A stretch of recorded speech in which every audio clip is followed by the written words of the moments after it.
Firme defensora de la familia, esta cordobesa de nacimiento, pero murciana de adopción, preside la Comisión de Políticas Integrales de la Discapacidad durante la 10ª legislatura.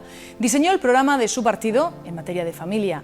Licenciada en Derecho, ejerció la abogacía hasta 2002, cuando lo dejó para entrar como consejera de Trabajo, Consumo y Política Social en el gobierno de Ramón Luis Valcárcel.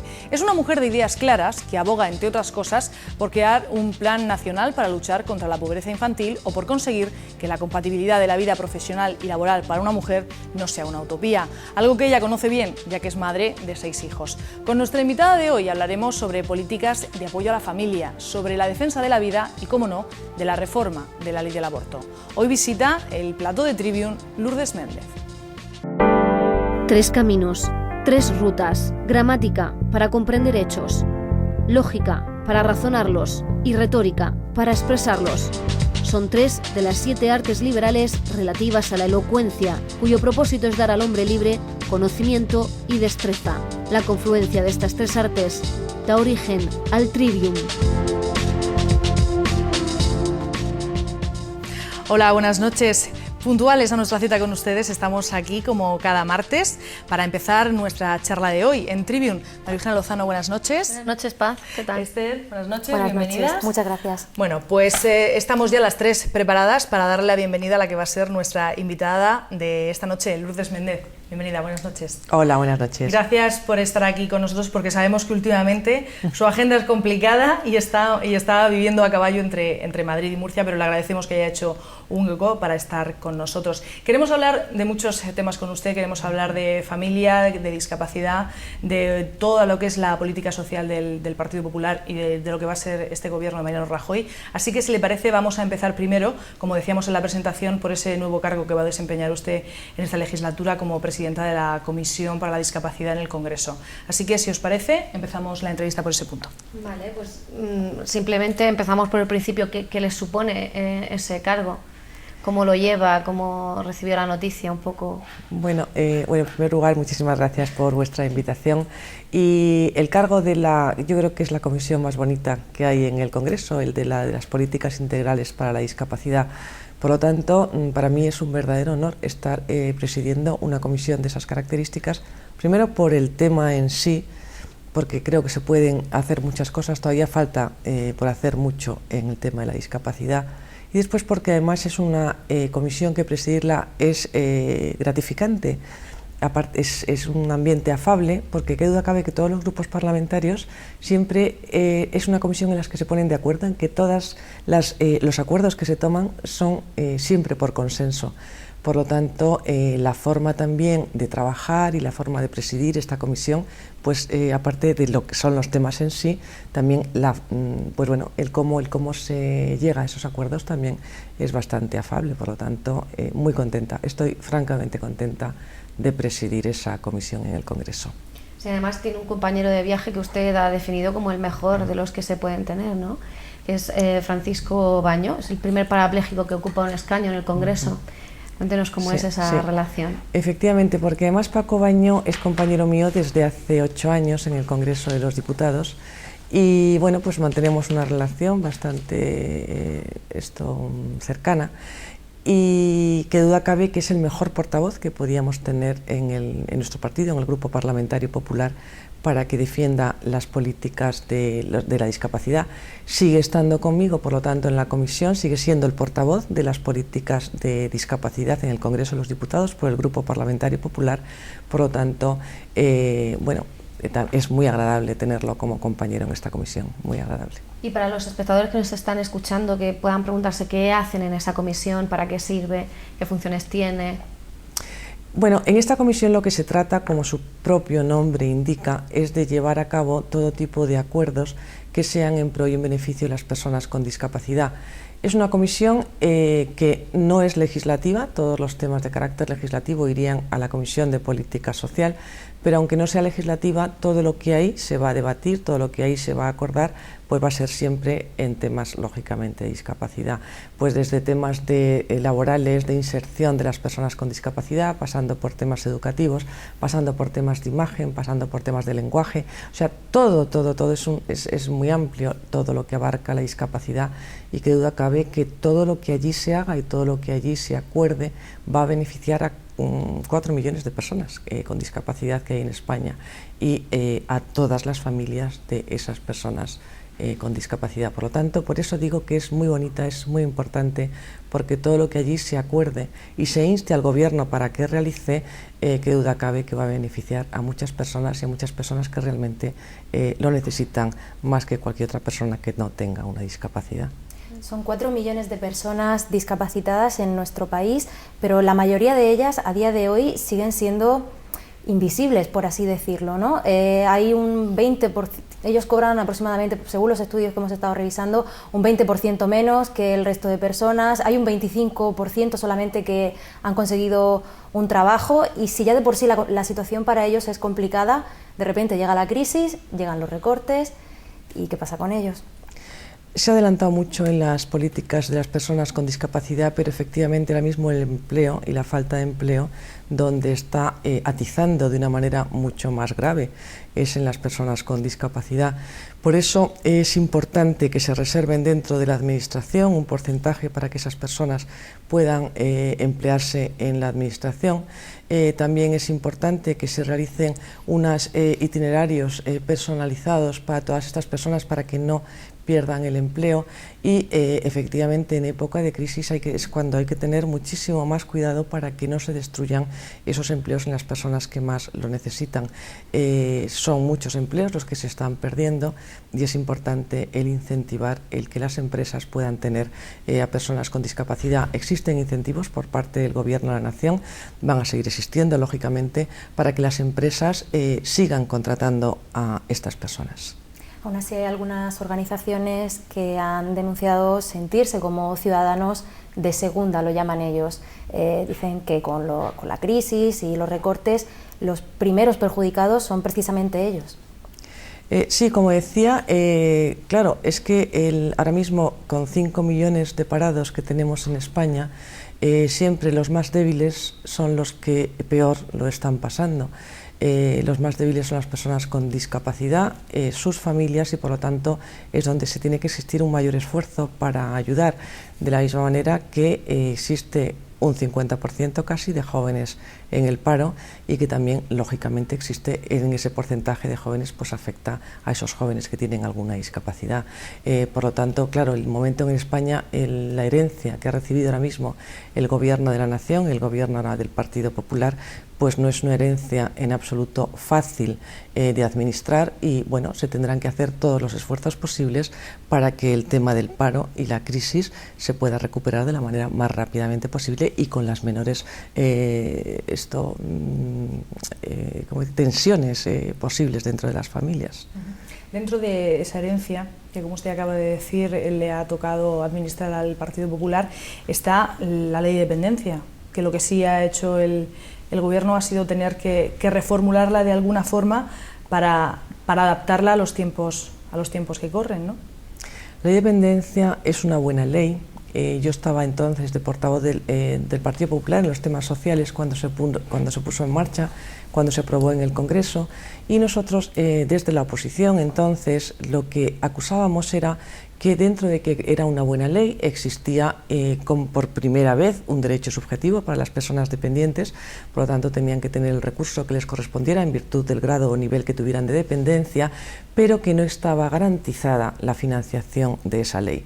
Por lo tanto, ha existido una frivolidad muy grande en el Gobierno anterior, porque lo que no se puede poner es en marcha una ley obligándose, en el texto de la ley se obligaba a que el 50% lo pusiera el Gobierno de la Nación y el otro 50% las comunidades autónomas, y la media de la financiación que ha estado aportando el Gobierno de la Nación ha sido de un 30% y las comunidades autónomas un 70%.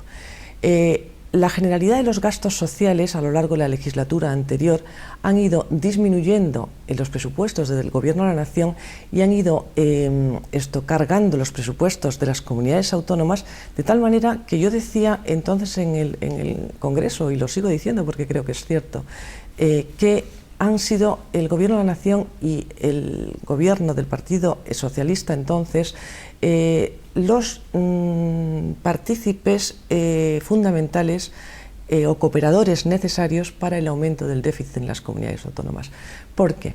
Existían diversos programas, políticas sociales que ya se estaban llevando a cabo en las comunidades autónomas, pues desde el plan gerontológico, pasando por temas de programas de familias en situaciones especiales.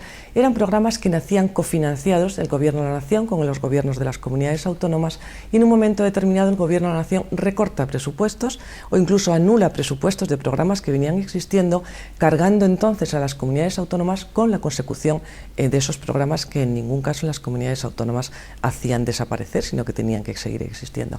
Por eso digo, y dentro de todo esto, la ley de dependencia se ha llevado la palma dentro de todas estas políticas de carácter social, porque ya digo que si bien es cierto que es una muy buena ley, que además es una ley necesaria que se atienda a las personas con una determinada dependencia, sin embargo no estaba garantizada su financiación. ¿Con qué se encuentra ahora mismo el Gobierno de la Nación del Partido Popular? Pues con una herencia donde tiene en primer lugar que garantizar esa sostenibilidad de la ley de dependencia. Ya la ministra Ana Mato ha dicho que la ley de dependencia va a ser sostenible. Se ha paralizado lo que es la puesta en marcha de un nuevo nivel en este año para que se pueda atender lo que ya existe. El nivel que se iba a poner en marcha este año es muchísimo más leve de lo que ya existe, por lo tanto lo que es necesario es que se atienda a los casos más graves y a las dependencias más graves, y eso es lo que se tiene que garantizar dentro de la financiación del Gobierno de la Nación. Y bueno, eso es lo que se ha comprometido la ministra Ana Mato, y además también en que esos recursos que se pongan en marcha, aparte de tener una buena financiación, sean iguales para todas las comunidades autónomas y para todo el territorio español, porque tampoco se garantizaba la igualdad dentro de todo el territorio español, porque en cada una de las comunidades autónomas se hacía o se hace de una manera diferente. Entonces, podemos decir que a pesar de los recortes, los grandes dependientes tienen sus ayudas garantizadas, y que lo que se va a intentar es que esa ley de dependencia sea lo más sostenible posible, pero el dependiente que llegue ahora y presente su solicitud, por lo menos le va a tocar como poco esperar. Bueno, el dependiente que llegue ahora y presente su solicitud, si es una dependencia grave de las que ya se están atendiendo, lógicamente seguirá teniendo derecho. Será el dependiente que tenga un nivel muchísimo más leve, que es el que no se va a poner en funcionamiento. Sin embargo, los dependientes que tengan esa dependencia de los niveles 1, 2, 3, pues esos sí que tendrán que seguir atendiéndose. Ahora bien, ¿qué es lo que se tendrá que hacer? Pues se tendrá que atender y se tendrá que gestionar la ley con una mayor eficiencia y eficacia. Nosotros también decíamos en la oposición, y es un tema que ahora mismo también la ministra lo ha dicho, el que se va a poner en marcha un espacio sociosanitario. Ese espacio sociosanitario lo que tiene que hacer es que los recursos, que no son, lógicamente no tenemos todos los recursos que quisiéramos, que son reducidos, esos recursos que sean lo más eficientes posibles. Una cama de hospital no cuesta lo mismo que una cama en una residencia para un mayor. Hay muchas veces que existen camas en los hospitales que se están sufragando y se están pagando cuando podía estar esas personas a lo mejor en una residencia. O sea, bueno, hay ese espacio que es el espacio sociosanitario que puede ser muchísimo más eficiente. El Gobierno socialista lo anunció hace 7 años, yo recuerdo, vamos, yo es que he estado llevando a 3 ministros, una era Calvo Sotelo, otra era Trinidad Jiménez y otra era Leire Pajín. A las 3 les pregunté lo mismo, porque a las 3 ministras nos aseguraban que iban a poner en marcha ese espacio sociosanitario. Y además incluso yo me acuerdo que Trinidad Jiménez se hizo una foto con todos los consejeros entonces de todas las comunidades autónomas para decir que desde ese momento, de esto hace como 4 años o así, se iba a poner en marcha ese espacio. Sin embargo, pues a día de hoy ni se ha hecho nada y lógicamente pues bueno, hay que gestionar de una manera más eficiente. Si le parece, vamos a cambiar de asunto, vamos a hablar de la ley del aborto. Ya anunció el ministro de Justicia que habrá una reforma, pero ¿esa reforma se va a quedar en modificar determinado tipo de artículos o va a haber una reforma profunda como exigen, por ejemplo, las asociaciones pro vida? Hombre, la reforma tiene que ser tan profunda como para anular la situación actual en lo que se ha convertido ahora mismo la ley del aborto. Y profunda es cuando se pasará de ser un derecho a nuevamente considerarse la vida como objeto de protección dentro de nuestro derecho, por lo tanto dentro de nuestro Código Penal. Ahora mismo ha sido una verdadera aberración, pero jurídica, cultural, social y de todo tipo, el que el aborto en las mujeres pueda ser considerado como un derecho. Yo recuerdo que durante toda la sustanciación de la ley también estuve en la comisión que se creó al efecto, una subcomisión para el estudio por parte de expertos de la ley del aborto. Recuerdo que entonces vinieron muchos expertos, desde científicos, médicos, víctimas del aborto, venían también juristas, de todas las áreas y de todos los sectores para contarnos qué es lo que estaba pasando con la anterior ley del aborto. Todo el mundo coincidía, fíjese, tanto con una ideología o con otra ideología diferente, con ideologías enfrentadas, todo el mundo coincidía en dos cosas: en que era un mal para la mujer y en que había que reducir el número de abortos. En lo demás había opiniones muy diversas, pero dentro de esas opiniones diversas, fíjese, yo creo que la que mantenían las personas o los expertos que llevó el Partido Popular eran las que estaban ganando el debate de la opinión pública. ¿Por qué le digo esto? Digo esto porque ya no estábamos como hace 20 o 25 años, donde se defendía el tema de la liberación de la mujer, donde se decía que no se sabía si eso era una vida o no era una vida, donde se defendía mi cuerpo es mío. Bueno, ya todo eso se había superado y habíamos llegado a un momento en el que los 100.000 abortos pesaban en todas las personas de bien. Y pesaban en todos los políticos, en todos los gobernantes, en todas las familias, el que en España pudiera haber más de 100.000 abortos. Por lo tanto, había una decisión general y generalizada de que esos abortos había que reducirlos, ese número de abortos, porque lo que producía, independientemente de la muerte de un hijo, es que esa madre, esa niña o esa chica o esa mujer, pues tenía una serie de perjuicios con lo que se ha venido a denominar el síndrome posaborto. ¿Qué es lo que quiero decir?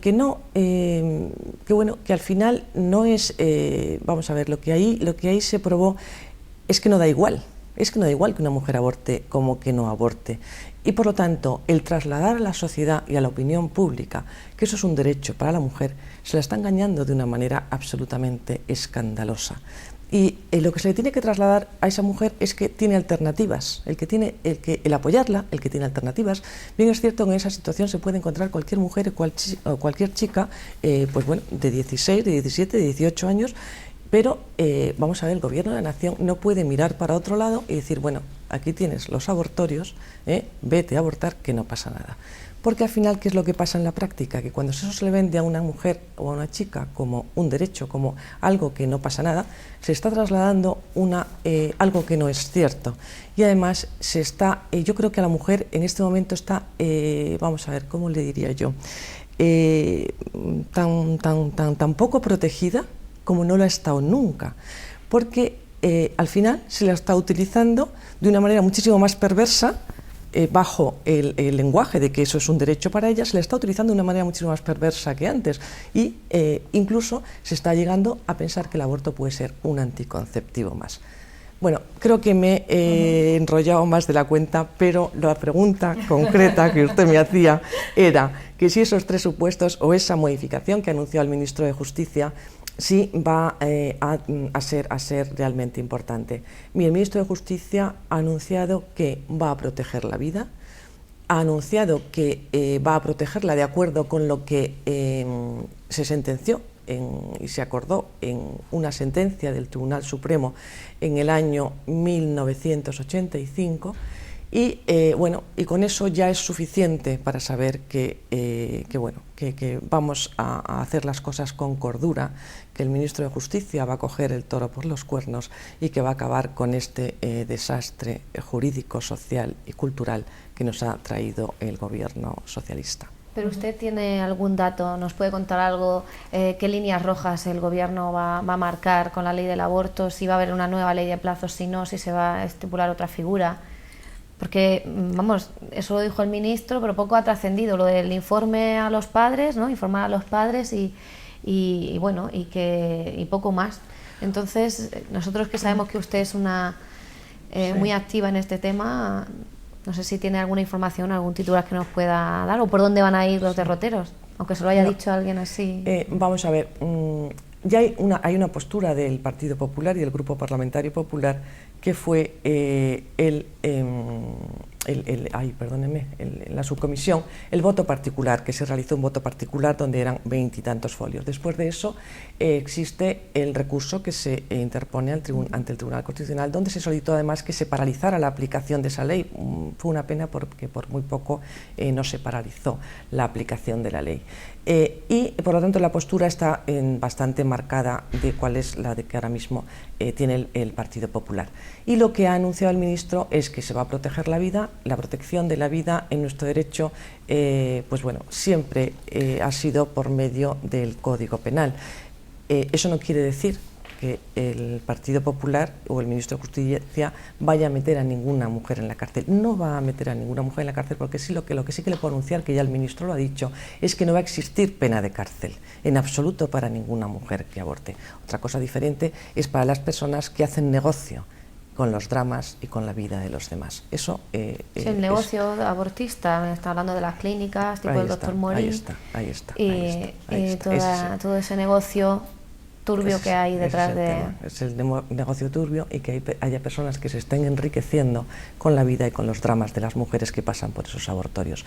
Pero digo, cuando nosotros estudiamos ese tema eran absolutamente escandalosos cómo y de qué manera se hacían esos abortos y cómo y de qué manera se trataba a esas mujeres. Y bueno, y entonces, con lo que usted me decía, que cuál va a ser la postura, pues la sentencia del Tribunal Constitucional entonces decía que la vida era un bien jurídicamente protegible y protegido, y por lo tanto debe de protegerse, y el Estado tiene obligación de proteger a la vida. Y entonces lo que existían eran indicaciones. Esas indicaciones, ¿qué significa? Significa que el aborto o la persona que realice un aborto comete un delito, excepto en algunas circunstancias, cuando exista grave peligro para la madre, cuando él sea objeto de violación, o haya sido causa de violación, o cuando exista una grave malformación para el feto. Estos son los tres supuestos que el ministro, de acuerdo con aquella sentencia, supongo que estudiará, que su gabinete verá, y cómo y de qué manera lo pondrán nuevamente para que lógicamente esas indicaciones pues también surjan efecto. ¿Qué es lo que tendrá que controlar? Porque eso es lo que se vio en aquella subcomisión. Lo que tendrá que controlar es que no sea un coladero el tema de la indicación del delito para la madre. ¿Qué es lo que se tendrá que controlar? Bueno, pues que las graves malformaciones del feto no signifique que exista una discriminación para las personas con discapacidad, y que resulta que como eres persona con discapacidad, entonces se puede abortar. Eso hay que limitarlo, eso hay que controlarlo. O sea, no puede ser, porque además fíjese que incluso va en contra de la Convención de las Naciones Unidas que hay una convención del año 2006 que además ahora mismo ha hecho norma propia el Gobierno de la Nación. Es la Convención de Naciones Unidas sobre las Personas con Discapacidad. En esa convención se dice claramente que no se puede discriminar a una persona con discapacidad con las leyes del aborto como la que existe en España. Por lo tanto, pues esas tres indicaciones, pues el Ministerio tendrá que ver cómo y de qué manera, pero yo lo que le puedo decir es que la sentencia esta del Tribunal Constitucional del 85 ya prevé este tipo de exoneración de la pena en determinados casos, pero que no se puede decir que cuando una persona tiene un problema, una mujer tiene un problema de carácter psíquico, que no sea un coladero porque sea mentira o porque firmen médicos, o personas que se quieran llamar médicos, de que eso es así cuando a lo mejor no lo es, porque el 90 y tantos % de los abortos que se producían en España era por esa indicación. Por lo tanto, todo hacía ver que no era cierto. En la región de Murcia, además, los datos son bastante malos. Somos una de las comunidades en las que más abortos se practican. Seguro que estamos haciendo algo mal, eso es evidente. ¿Usted qué cree? ¿Que falta información?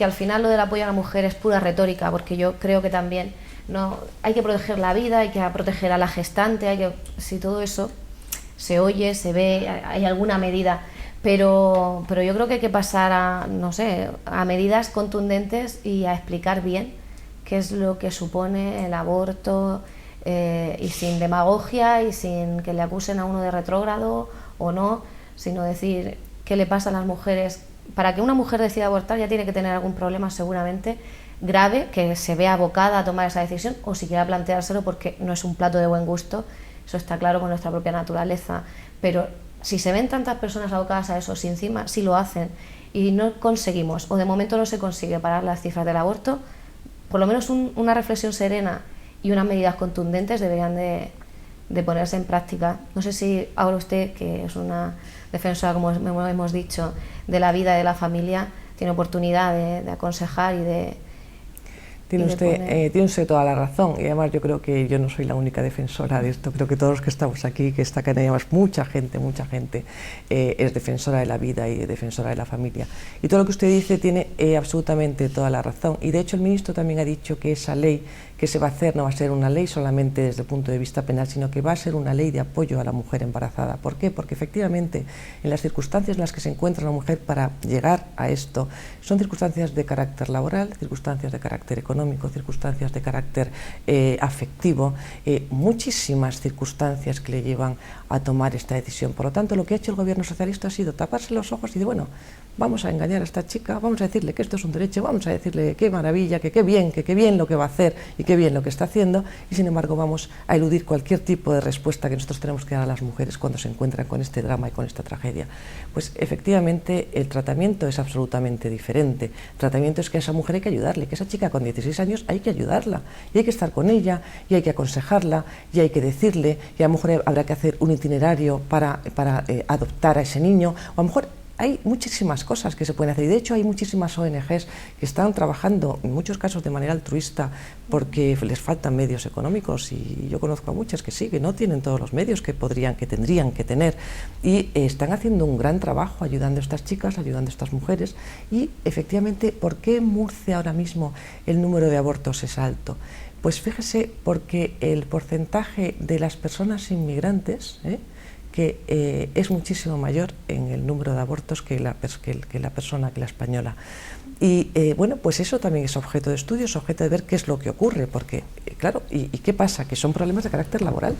Son problemas de carácter laboral, por lo tanto hay que incidir en ayudar a estas mujeres desde el punto de vista de que no vayan a perder su puesto de trabajo, que cuando una mujer embarazada se queda, pues que tenga una serie de derechos, que tenga una serie de apoyos, que tenga una serie de ayudas. Pero claro, no se puede dejar desamparada a una mujer o dejarle sin trabajo porque se ha quedado embarazada. Entonces, efectivamente, todo es una modificación de cultura, es una modificación cultural la que hay que realizar con este tema, y desde luego que bueno, que los resultados pueden ser francamente importantes.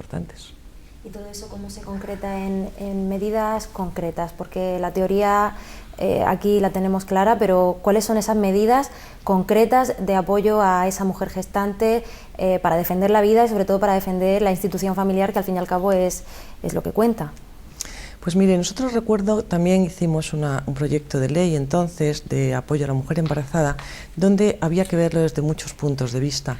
O sea, desde el punto de vista económico, laboral, donde tenía que haber una serie de incentivos para esa mujer que se queda embarazada, asistencial, cuando esa persona no tenga medios para poder llevar adelante a su hijo, que tenga la asistencia precisa para que ese niño pueda salir adelante. Entonces, puramente asistencial y económico. Tiene que existir un itinerario también en el caso de que se quiera adoptar. Incluso, fíjese que desde el área educativa también se puede apoyar a esa mujer embarazada, pues a lo mejor con unas normas o con una normativa en que esa chica que está estudiando a lo mejor un bachiller, porque puede estar estudiando un bachiller, pues que no pierda esas clases y que pueda seguir de una manera más personalizada dando clases. O sea, que bueno, desde todas las áreas se puede ayudar, y efectivamente deberán de ser medidas concretas. O sea, que esto no puede ser un canto al sol, o sea, que hay que empeñarse en que realmente exista una ayuda a la mujer embarazada. Pero lo primero que hay que modificar es la cultura, es decir, el trasladar a esas chicas jóvenes, porque a lo mejor una persona mayor pues ya sabe más lo que es, ¿no? Lo que es la vida y lo que está haciendo. Pero una chica joven desde el Gobierno de la Nación no se le puede engañar de esta manera diciendo que eso es un derecho que tiene. Lo primero que hay que hacer es modificar esa cultura de que, bueno, que tú puedes hacer lo que quieras con tu cuerpo, existir una frivolidad en esas relaciones sexuales y que después no exista ninguna responsabilidad. Todos los actos que realiza una persona, tenga la edad que tenga, tienen consecuencias. Y eso es lo que no se ha querido trasladar a nuestros jóvenes, que los actos no tienen consecuencias, todos los actos tienen consecuencias y por lo tanto tienen que tener responsabilidad de sus propios actos. Y claro, una niña con 15, con 16 años, que encima no necesita el consentimiento de sus padres para abortar, pues me puede usted decir en la situación en la que se deja a esa chica, porque desde luego el síndrome posaborto existe. Y bueno, pues todas esas cosas son las que hay que nuevamente plantear. Cada vez es más difícil, lógicamente cuando se realiza una contracultura es muy complicado el volver nuevamente atrás, pero habrá que volver a esta sociedad a la cordura y habrá que trabajar para el bien común y no pues gobernar desde un punto de vista absolutamente ideológico y que en nada ayuda ni a nuestros jóvenes ni a nuestras familias a salir adelante. Y por lo tanto, si ha sido un gobierno que no ha ayudado ni a nuestros jóvenes ni a nuestras familias, ha sido un gobierno que no ha ido y que no ha querido, gobernar para la estabilidad social. Que duda cabe que una familia es la que hace que exista más o menos estabilidad social. Por lo tanto, el apoyo a la familia es importante desde el punto de vista del gobierno de una nación. Lourdes, si le parece, hablando precisamente del aborto y del apoyo a la familia, hacemos un alto en el camino, nos marchamos a publicidad y enseguida regresamos en Trivium hablando esta noche con Lourdes Méndez.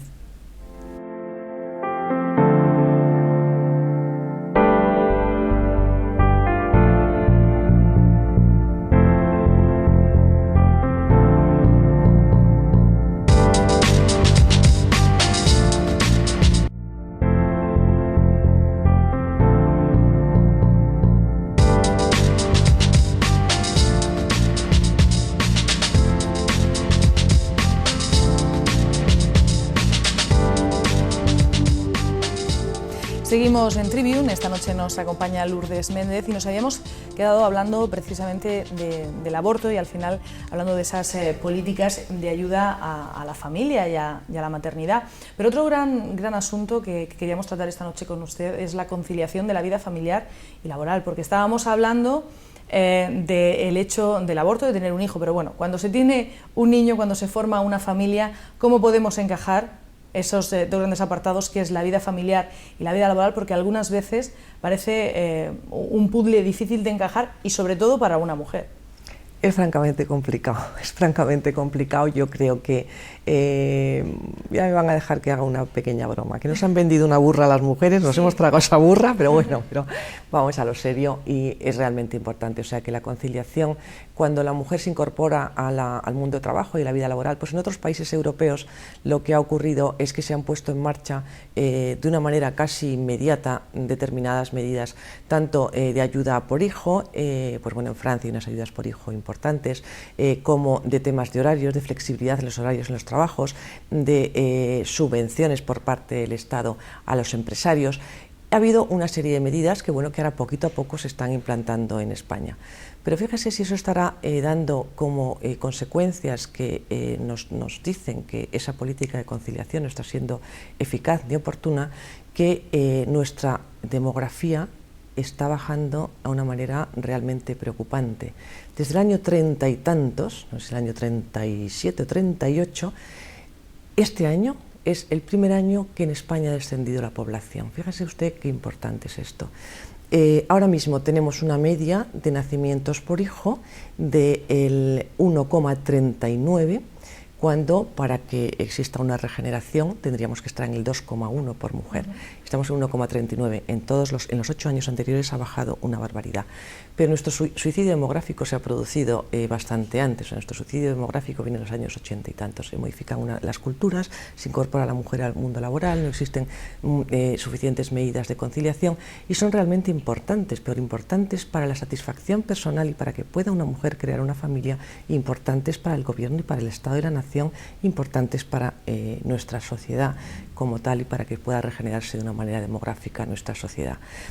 Por lo tanto, ya viendo que es un tema realmente importante, nosotros ahora mismo, la ministra también de Sanidad y Política Social, que es también de Igualdad, Ana Mato, ha anunciado que va a poner en marcha una serie de medidas de flexibilización de horarios, de incentivar e impulsar a los empresarios para que pueda existir una flexibilización mayor de horarios, de ayudas también por hijo, de manera que existan unas desgravaciones fiscales en el impuesto de la renta que también desgrave más los hijos que tenga una familia, de incentivar, ya digo, después del parto a las familias, a las mujeres, hombre o mujer, para el tema de cuando tengan un hijo. Y bueno, hay que modificar esta cultura, y también a los empresarios hay que trasladarle también esta imagen, pero qué duda cabe que tienen que estar apoyados y tienen que estar respaldados, porque al final es la ley del mercado, o sea que bueno, y o se apoya o se ayuda con determinadas medidas, o realmente no van a existir, o no va a existir una verdadera conciliación, y es realmente importante. Es que tenemos la sensación, sobre todo cuando se es mujer, que la conciliación es esa gran utopía por la que una trabaja y lucha y se esfuerza, pero al final es una cosa que bien se haga de una forma o se haga de otra, nunca termina de llegar, porque parece que nos han vendido la conciliación, la idea, antes que la práctica, con lo cual al final parece que llegamos tarde. Hemos llegado tarde, o sea que ya hemos dicho antes que hemos llegado tarde, porque la incorporación al trabajo de la mujer se hace bastante antes de que existan medidas puestas, y de hecho ya digo que estamos en el camino, o sea que también otra de las medidas que se han apuntado es que existan guarderías en los lugares de trabajo, y para eso pues se tienen que incentivar a las empresas para que existan esas guarderías en los lugares de trabajo, y por lo tanto que exista en una ratio importante de guarderías. Es un tema realmente importante. Ahora mismo la asignación que se da por hijo es absolutamente exigua, o sea, es una asignación puramente asistencial, porque además hay que tener muy poquitos ingresos para poder cobrar esa asignación. Y claro, lo que no puede ser es que una familia con 3, 4, 5 o 2 hijos resulta que tenga que hacer muchísimo más esfuerzo, y que desde el Gobierno de la Nación no se prime ese esfuerzo. Yo digo que desde luego nuestro Gobierno va a impulsar con carácter, por lo menos, el impuesto de la renta de las personas físicas, para que existan unas deducciones más importantes por el número de hijos. Y fíjese, voy a decir una nueva butad, me va a permitir, me parece que es la segunda butad que digo en este programa, pero es que me hizo gracia ayer leyendo algún periódico, no sé dónde lo vi, en una revista, en algún periódico, que había una organización juvenil en Alemania que decía que debería de imponerse una tasa a aquellos matrimonios o personas que voluntariamente no quisieran tener hijos. Y entonces, ya digo que no deja de ser una butad, lo que estoy diciendo, porque lógicamente en el tema de tener o no tener hijos, lo que tiene que primar es la voluntad de la familia, de la pareja, de las personas. Pero sí que hay que tener conciencia de que los hijos para la sociedad es un enriquecimiento, y es pues apoyar a eso que en política se denomina el bien común, y por lo tanto, pues bueno, yo pienso que desde el Gobierno de la Nación tiene que apoyarse a esas familias que hacen más esfuerzo porque tienen más hijos. Ha pasado ya un tiempo, pero ¿a usted qué le pareció la polémica en torno a la no baja por maternidad de una compañera suya de partido, de Soraya Sáez de Santamaría?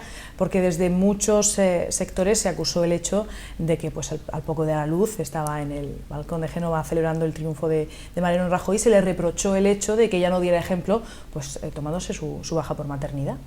Yo creo que esas actitudes no son reprochables. Primero, yo soy una absoluta defensora de la libertad, como le decía antes, la libertad absoluta para que cada uno pueda comportarse como quiera dentro de un límite, siempre que no fastidie al vecino, ¿no?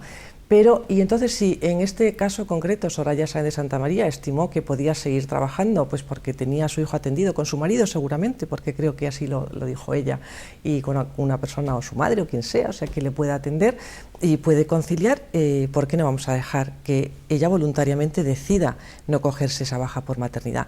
Yo pienso que son actitudes o conductas que lo que tiene que primar es la voluntad absoluta de la persona, y que ¿qué es lo que hay que tratar? Que exista esa libertad de elección, que pueda tener alternativa, que se pueda quedar en casa y no quedarse, y que ella decida si se queda en casa o si no se queda. Pero lo que sí que tiene que existir es esa libertad de elección y esa alternativa para poder realmente ser libre. La ministra de Empleo y Seguridad Social, Fátima Báñez, anunció que en la reforma laboral iba a haber como una racionalización de los horarios o jornadas más flexibles y tal. Pero bueno, echando un vistazo a los puntos que hemos conocido de la reforma, hemos encontrado muy pocos cambios o cambios muy poco sustanciales a este respecto. Además, con la crisis la gente piensa, pero ¿cómo me voy a atrever a pedir una reducción de jornada, más flexibilidad, a que hoy no vengo porque tengo tal problema con el niño, no sé qué? Creo que ahora es, sobre todo cuando se tiene que poner negro sobre blanco, los derechos de los padres y que, bueno, que ellos sepan a qué se pueden atener y el empresario también.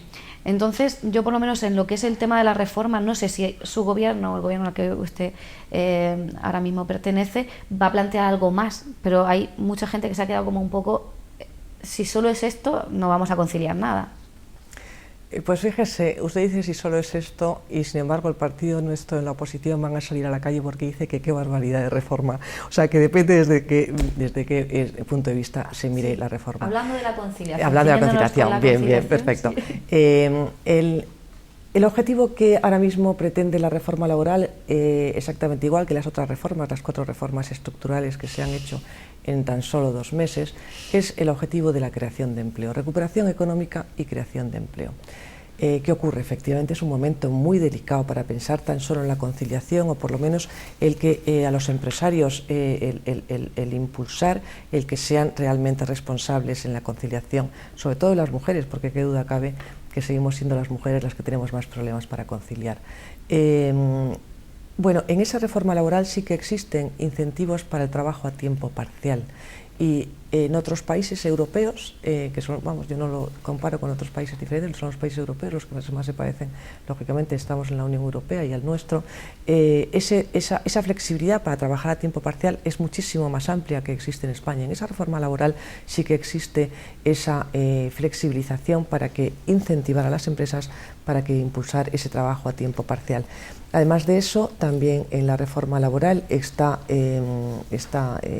se ve el tema de la racionalización de los horarios, la flexibilización de esos horarios y qué duda cabe que el objetivo principal es la creación de empleo y la recuperación económica. Por lo tanto, pero no obvia el tema de la conciliación. Bien, es cierto que no es su único objetivo y por lo tanto quizás no se haya puesto tanto el acento en la conciliación como a lo mejor a usted y a mí nos gustaría, ¿no? Pero ni obvia el tema, como le estoy diciendo, y el objetivo fundamental es la creación de empleo y que esos 45-50% de jóvenes que no tienen trabajo puedan tener un trabajo. Es que, claro, es que con 5 millones y pico de parados es que el problema está no en que no puedan tener hijos, fíjese el problema fundamental, vamos, lo que le traslado, sino el que puedan comer. Es que claro, es que nos han dejado 5 millones y pico de parados y con unas cuentas absolutamente desastrosas. Ayer me parece que se conocía que el déficit resulta que en lugar del 8,5, del 6% que es del 8,5. Claro, es que nos han dejado una herencia que efectivamente habría muchísimas políticas que poner en marcha, pero claro, ahora mismo lo fundamental es creación de empleo y recuperación económica. Está claro, además, bueno, hay plataformas muy activas por la red, como por ejemplo Conciliación Real Ya y otras plataformas del tipo que piden que se aumente el permiso de maternidad mínimo 6 meses, porque la Organización Mundial de la Salud dice que es el tiempo en el que hay que darle, por ejemplo, el pecho al niño, o que los padres tengan 1 mes de permiso de paternidad. ¿Eso es un escenario probable, factible, lejano, utópico? Hombre, a mí me gustaría que no fuera utópico. Qué duda cabe que una sociedad es que tiene que pensar no solamente en el corto plazo, es que tiene que pensar en el largo plazo. Y por eso nos está pasando lo que nos está pasando, porque al final resulta que, bueno, pues a lo mejor se piensa solamente para 4 años, los gobiernos anteriores no han pensado más allá de lo que tenían entre manos, o sea, no han puesto ni raíces, ni políticas, ni nada para que este país saliera para adelante, o sea, que lo único que han hecho ha sido gobernar con ideología y bueno, y al final, ¿qué ocurre? Que todo eso, efectivamente, el tema demográfico, el tema conciliación, el tema de tener niños, que además hemos dicho a lo largo del programa lo importante que es que es fundamental, o sea, es que no se puede dejar a un lado, efectivamente, el que las políticas de conciliación y las políticas familiares son algo de segunda, es que no son de segunda, es que efectivamente es un tema de primera, pero claro, cuando resulta que es que lo que está ahora mismo subiendo es la estadística de pobreza, pero de una manera alarmante, claro, qué duda cabe que en nuestro gobierno ahora mismo tiene que haber prioridades. La prioridad es recuperación económica y creación de empleo para poder nuevamente apoyar a las familias y para poder que esos chicos jóvenes se casen y tengan hijos y tengan una familia estable y normal, pero además en una normalidad que nosotros hemos vivido. Bueno, es que a mí lo que no me cabe en la cabeza, hace 8 años yo recuerdo que en todos los programas electorales lo que hablábamos todos los partidos era del pleno empleo.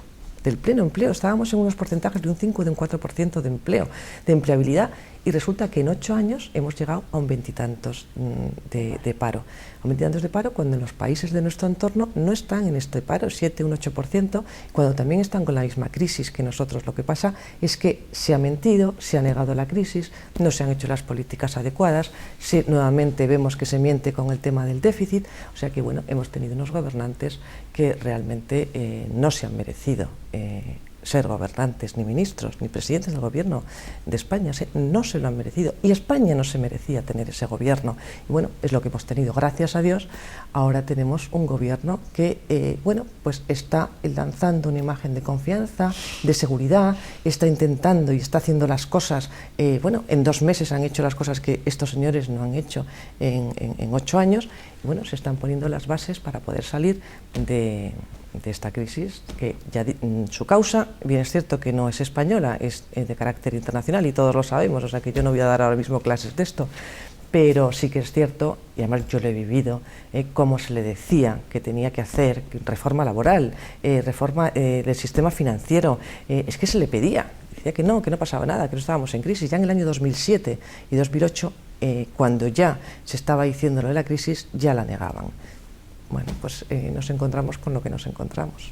Está claro. En cualquier caso, a raíz de esto de la conciliación, sí que es cierto que el objetivo principal es generar empleo, o por lo menos que los que hay no se vayan perdiendo, pero no sé si el Gobierno tiene previsto o se ha planteado algún tipo de ayuda, de bonificación para las empresas que son familiarmente responsables, ¿no? Para estas empresas que sí que tienen en cuenta la situación de sus trabajadores, de sus trabajadoras, y tienen muy presente esto de que la familia es muy importante en la sociedad.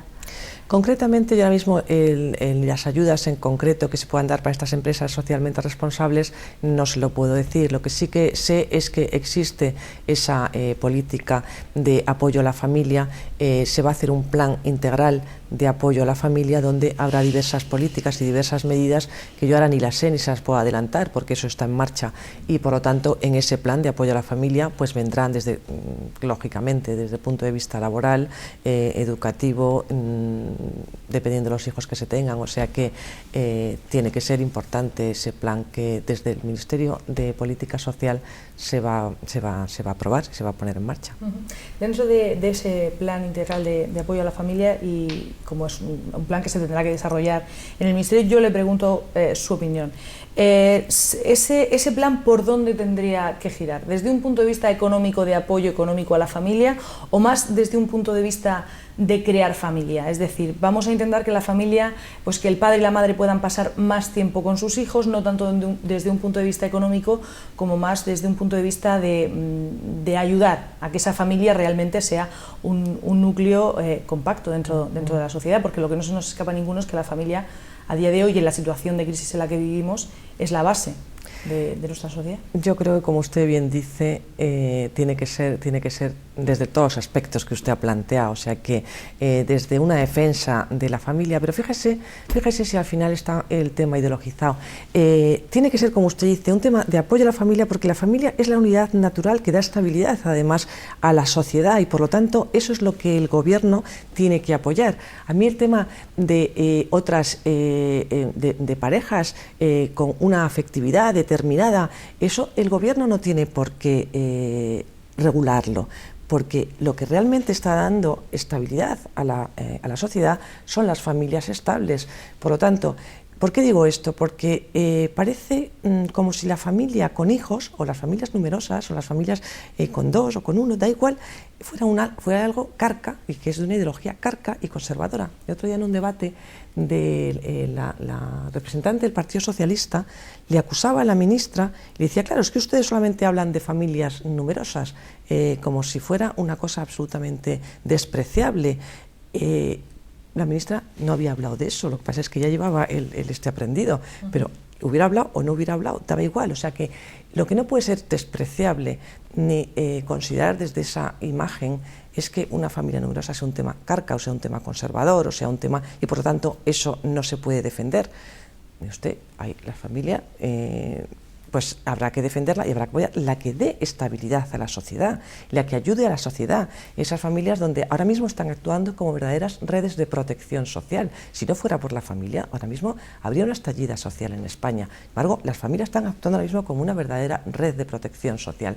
Por lo tanto, tiene que apoyarla, pero porque le está produciendo unos determinados bienes y por lo tanto tiene obligación el Gobierno de la Nación de apoyar esa unidad, esa célula que le está produciendo esos bienes. Y termino, como usted me preguntaba, es que me enrollo de más, que efectivamente tiene que ser tanto lanzar un mensaje cultural y además de que tiene que existir ese tiempo de defensa, ese tiempo para cuidar a sus hijos, familias, los padres para estar con los hijos, y también desde el punto de vista económico. Qué importante es lo que usted ha dicho de ese tiempo para los hijos, porque es lo que les podemos dar. O sea que ahora mismo nosotras, las madres, yo hablo de mujer, madre, yo creo que en el único sitio donde somos imprescindibles, y se lo dice una que está para arriba y para abajo todo el día, pero bueno, pero lo pienso, en el único sitio que somos imprescindibles es en nuestra casa con nuestros hijos.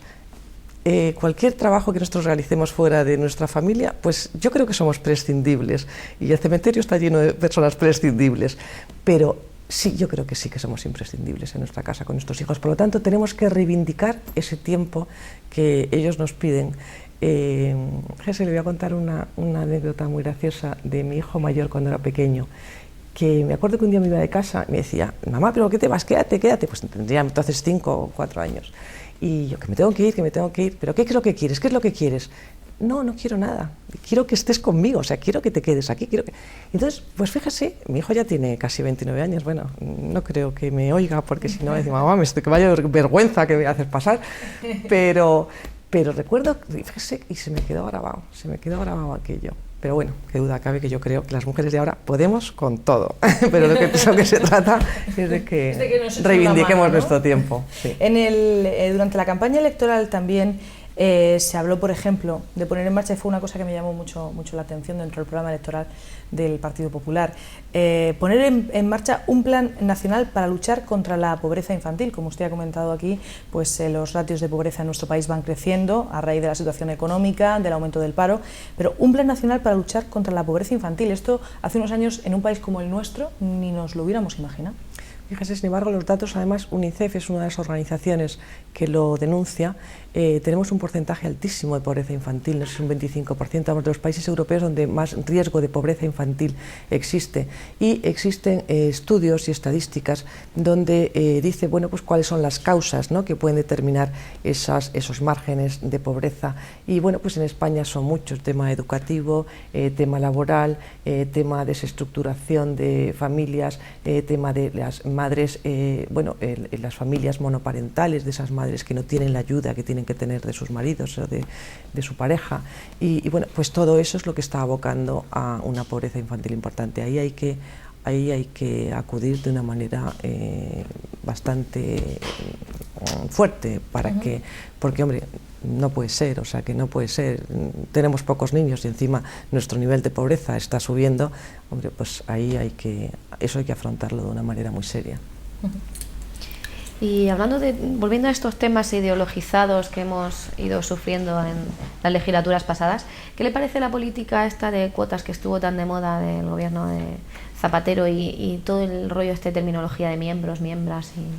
Pues sí, lo que usted dice, un tema absolutamente ideológico, absolutamente estúpido. O sea, que una mujer vale por sí misma, por lo que hace, por lo que estudia, por lo que es, pero no porque resulta que una cuota sea la que le obligue a ponerla o no ponerlo en un consejo de administración o para que ejerza o no la política.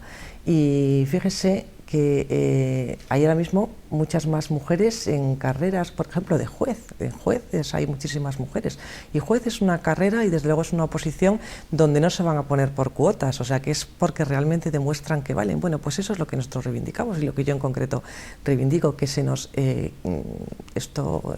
premie por nuestra valía, pero no porque seamos una determinada cuota o un florero que lo tengo que poner en este sitio porque resulta que es donde mejor queda, ¿no? Pero yo creo que es ofensivo para la mujer el que nos pongan porque somos la cuota. Pienso que las mujeres, pues bueno, eso, nos tienen que querer por nuestra valía y en los sitios. Sí, pero, creo que usted piensa lo mismo que yo. Seguro. Precisamente en este caso y con la respuesta que nos acaba de dar, parece que entramos un poco en contradicción, ¿no?, con eso que se planteaba en la época de José Luis Rodríguez Zapatero.